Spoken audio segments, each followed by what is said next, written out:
Pro Group Management, workers' comp that works for you.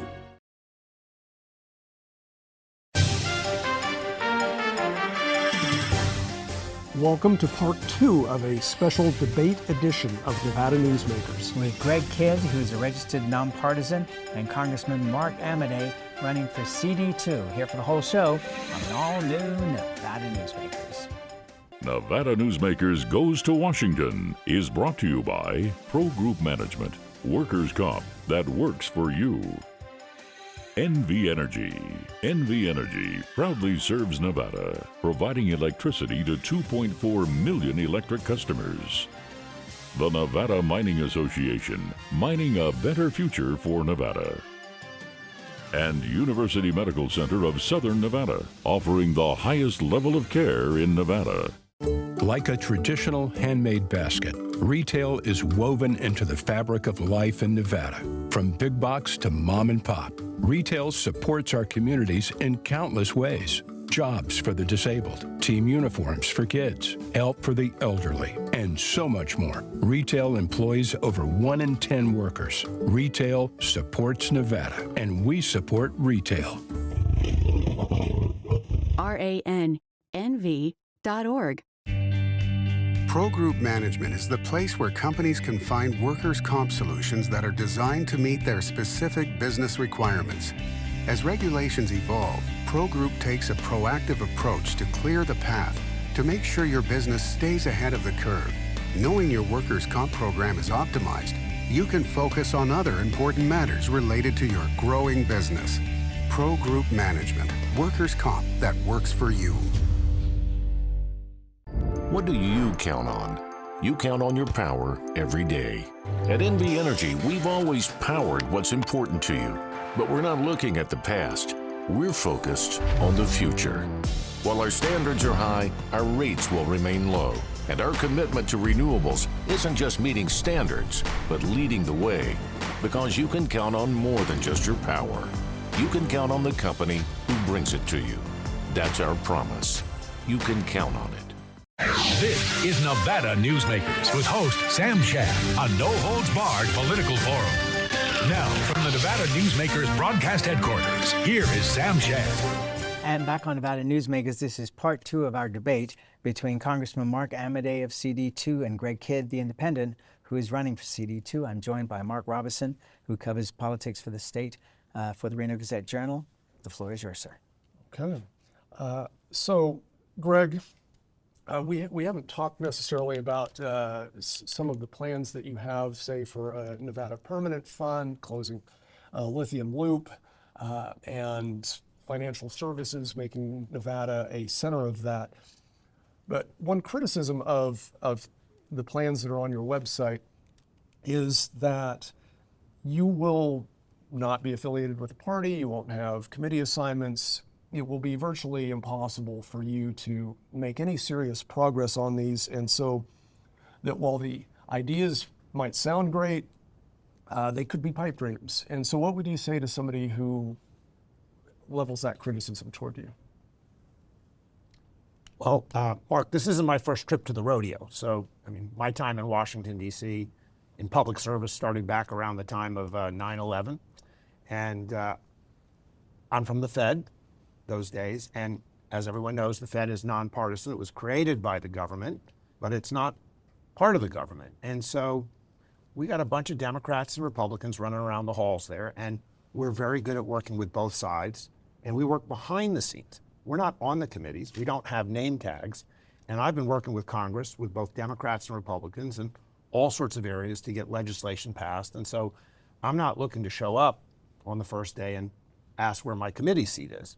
Not that I won't work on a committee. And I think we've seen from other senators and Congress people that have been in Congress that have been willing to work across the aisle and sometimes have been independent, that they've gotten committee assignments, because when the votes are close, you may not be caucusing with one party or the other, but they put you to work. And so whether I have a particular committee assignment or not, I will continue to work with congressional staff and Congress people. Okay, I'm calling time on you there, sir. That's it. Congressman Amodei? Well, and so It's not your question, Sam. It's his. related to that, so what would you say to somebody who says that, hey, I want a candidate who is dreaming big, who is swinging for the fences, as opposed to someone who likes to bring up the challenges with passing legislation in Congress? Well, Mark, first of all, there's nothing wrong with dreaming big. But if you're elected, you've got 24 months, okay? So that clock is ticking all the time. You're never out of season or stuff like that. And so when you know that you're back in 24 months saying, hey, do you want to rehire me for the next 24 months? What have you done? How have you positioned yourself? Those are all fair questions.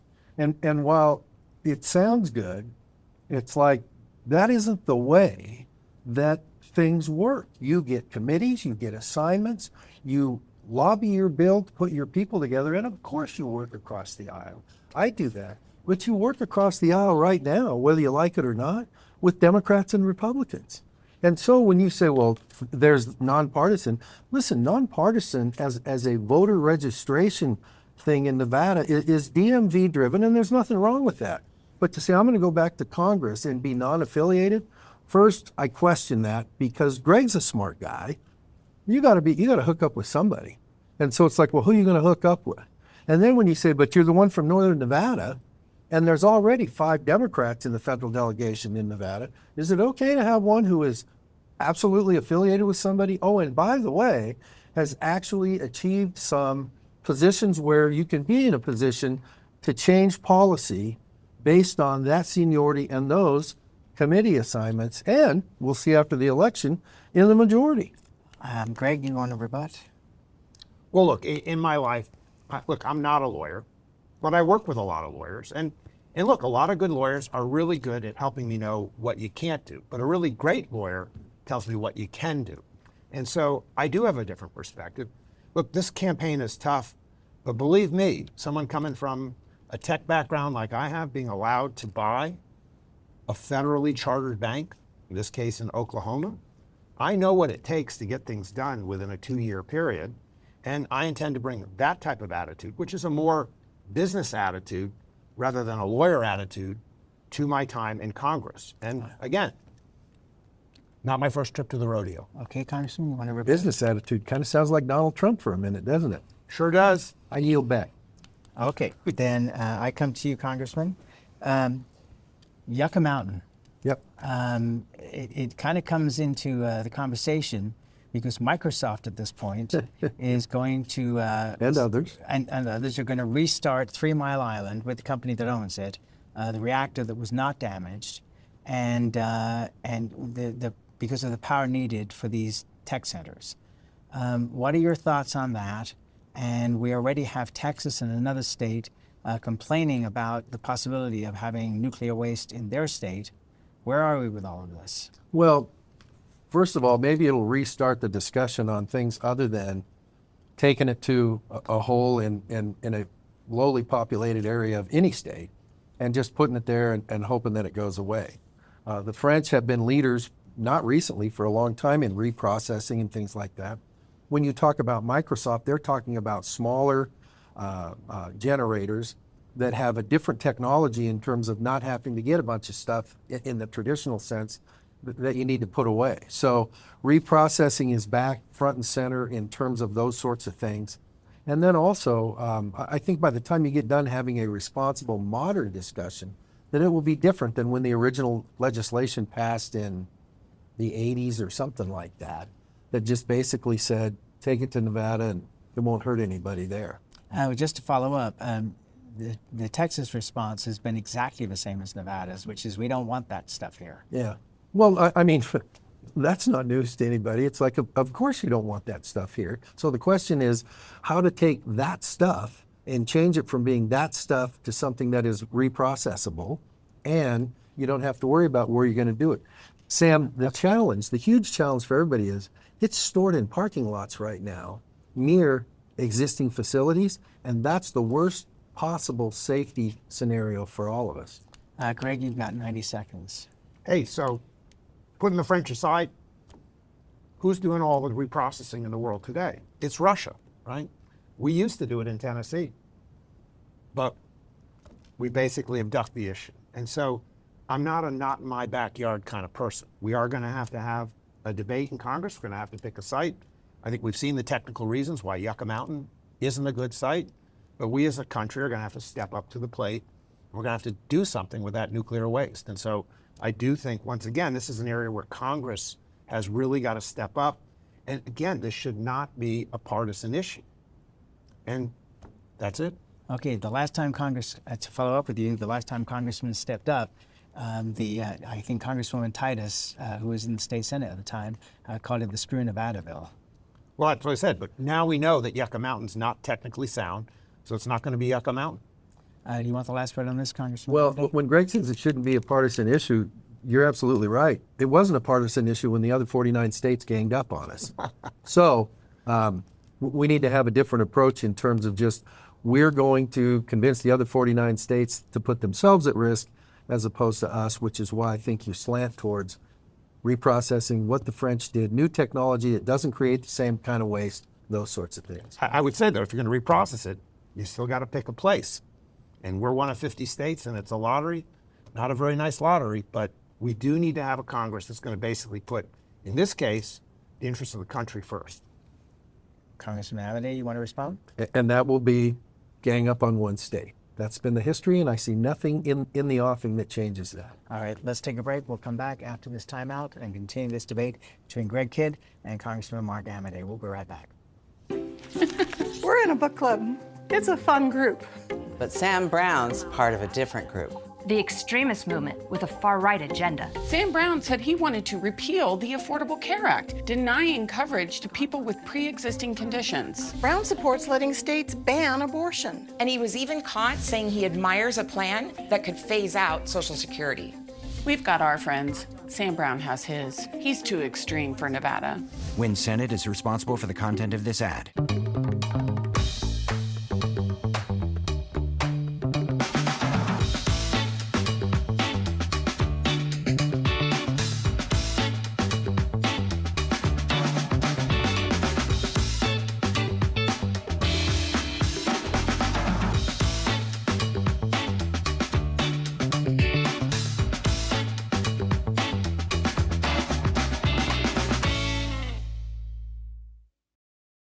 Story County is leading Nevada.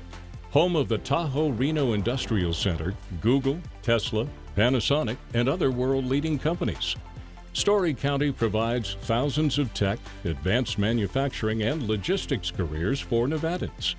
We're diversifying and driving Nevada's economy and generating millions in tax revenue and billions in economic activity across northern Nevada. Story County is leading Nevada's future. Welcome to the Ahern Boutique Hotel, where luxury and warmth come together in the heart of Las Vegas. We take pride in offering a one-of-a-kind experience for both locals and tourists. Join us for handcrafted cocktails and an unforgettable experience. Joel's Chop House, the perfect place to savor views of the Las Vegas Strip. Satisfy your cravings at the Ahern Chocolate Shop. No smoking, no resort fees, and the parking is always free. The Ahern Luxury Boutique Hotel is your home away from home. This is Nevada Newsmakers. And back on Nevada Newsmakers, we continue with our second show of the debate between Congressman Mark Amodei of CD2 and Greg Kidd, independent running for CD2, along with Mark Robinson here from the Reno Gazette-Journal. Okay, so Greg, you've criticized the congressman for not voting in favor of legislation that you think would benefit Nevadans. What's the most egregious example of this? And then we'll let Mark weigh in on why he voted in favor of it or against it.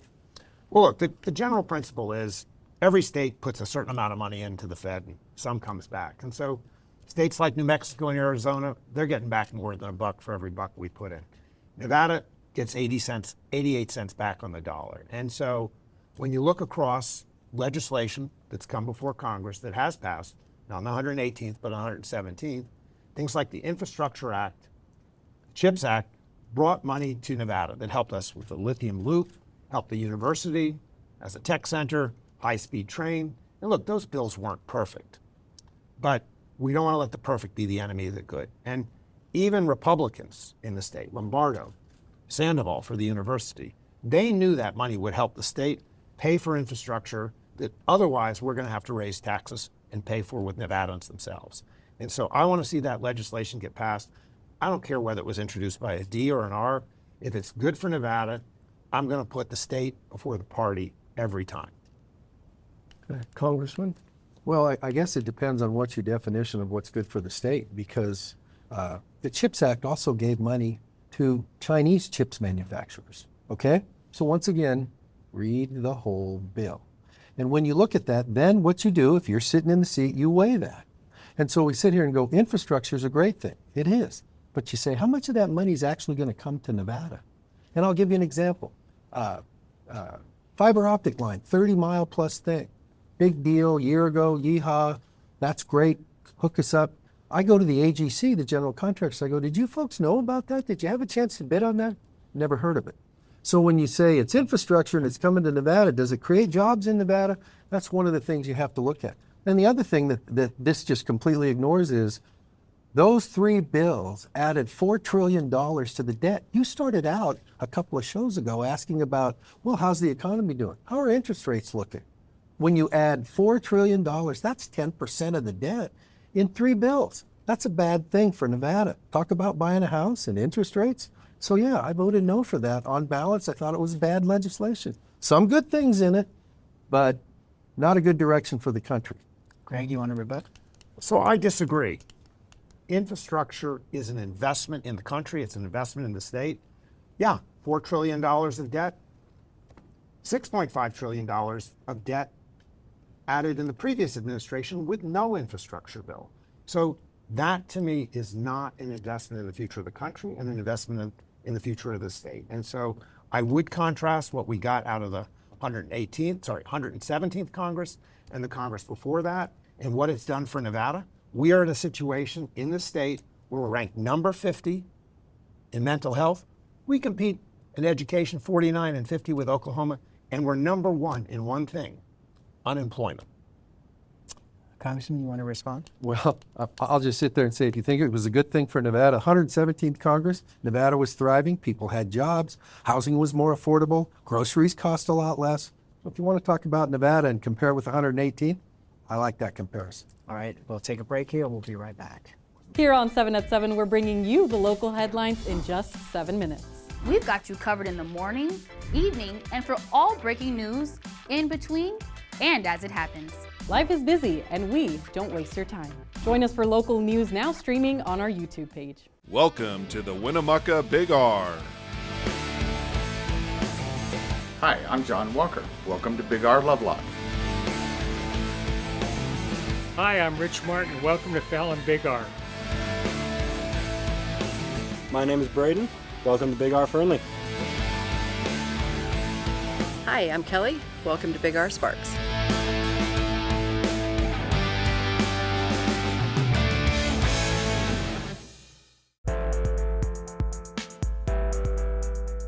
They want us to believe we only have two options. That's just not working anymore. I've never been a follower. I'm a businessman and entrepreneur. I'm ready to forge a new path to secure our future, one that keeps Northern Nevada free, fair, and wild. A path that means freedom for all, including affordable housing. I'm Greg Kidd, and I approve this message because I'm not from either political party. I'm for Nevada.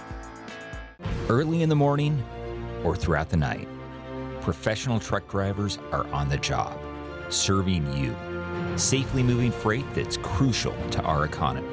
From the oldest industries to our newest innovators, from the exotic to the everyday, trucks are everywhere, moving everything.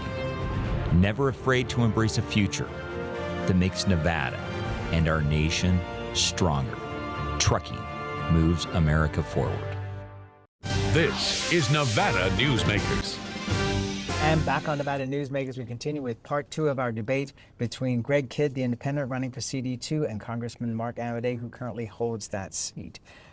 So let's go to Congressman Amodei here. Your thoughts on ranked choice voting and open primaries. That's question 3. A lot of money being spent in Nevada on this issue. What are you trying to do? Help me with your next few shows or something like that? So listen. If people who are not registered as Republican or Democrat want some sort of primary, I'm fine with that.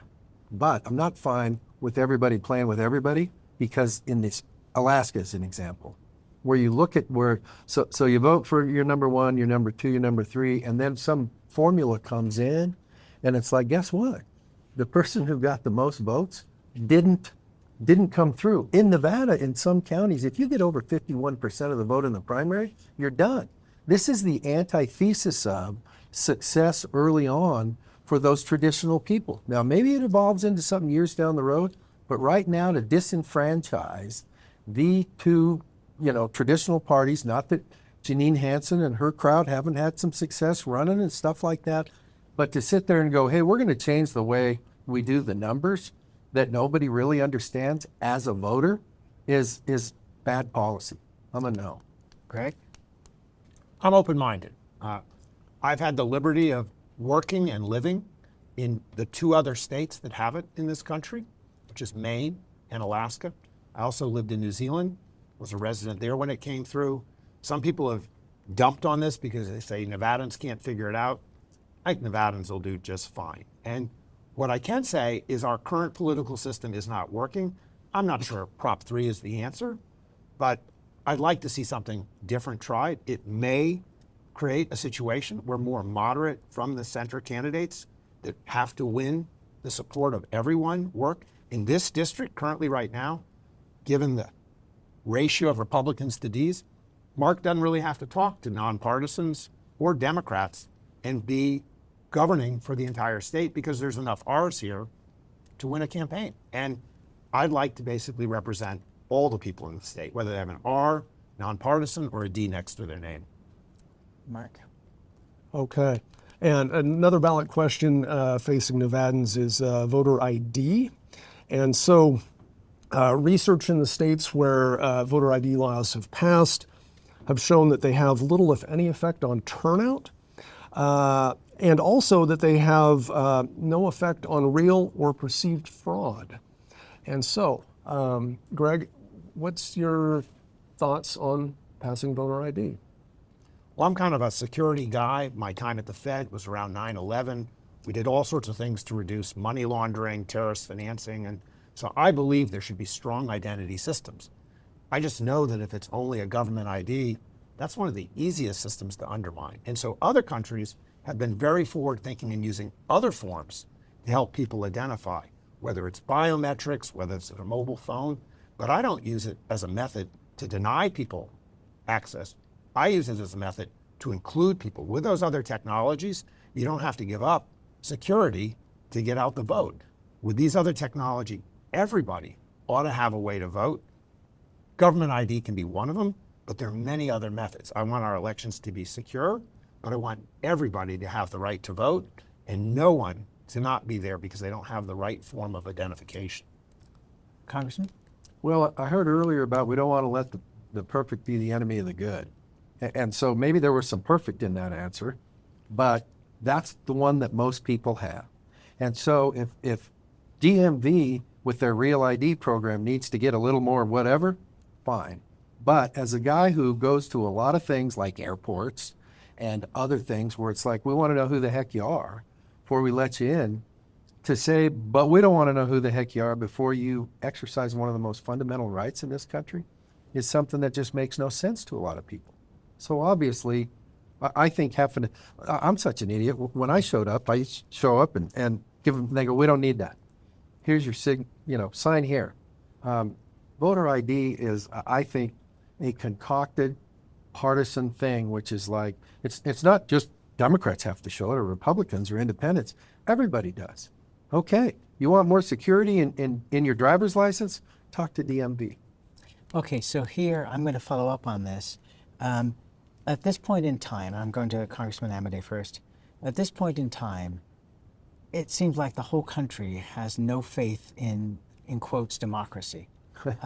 And it seems to me that, and I'm more than happy with the way the system is now, but it seems to me that the public is voting by saying that they need to have ID shown when you go to vote.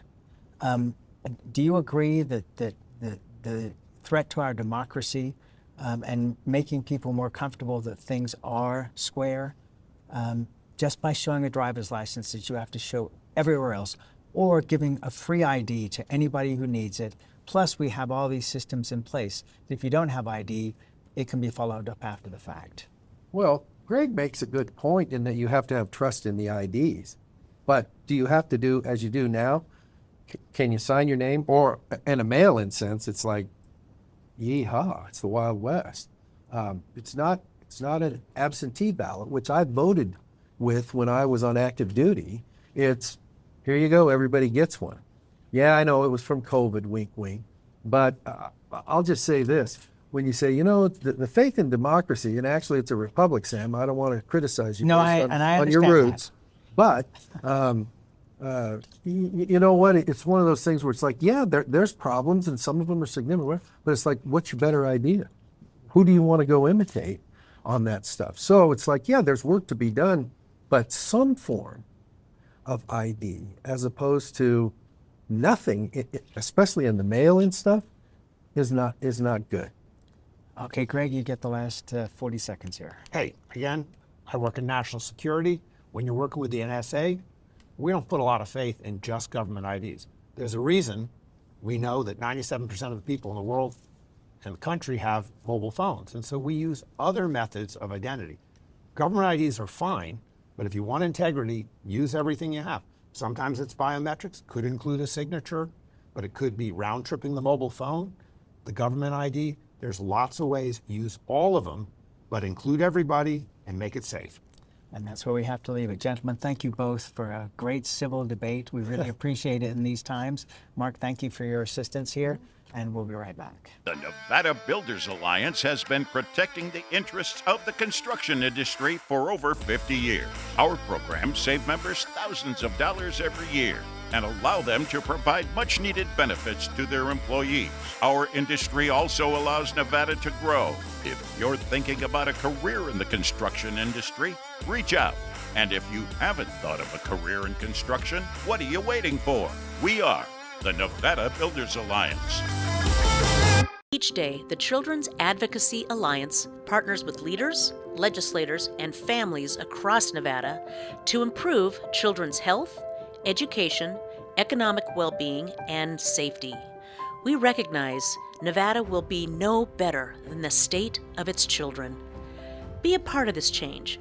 Be a supporter of the Children's Advocacy Alliance. For more information, go to caanv.org. As you know, Reno is booming. Toll's development company is helping it grow with insightful design and development, building community with every project, adding beauty, adding excitement, emphasizing our shared humanity. Reno is becoming bigger. Toll's development is helping it become better, more livable, more enjoyable. To learn more, go to tollsdevelopment.com. tollsdevelopment.com. Thanks for watching Nevada Newsmakers. We'll see you on the next broadcast.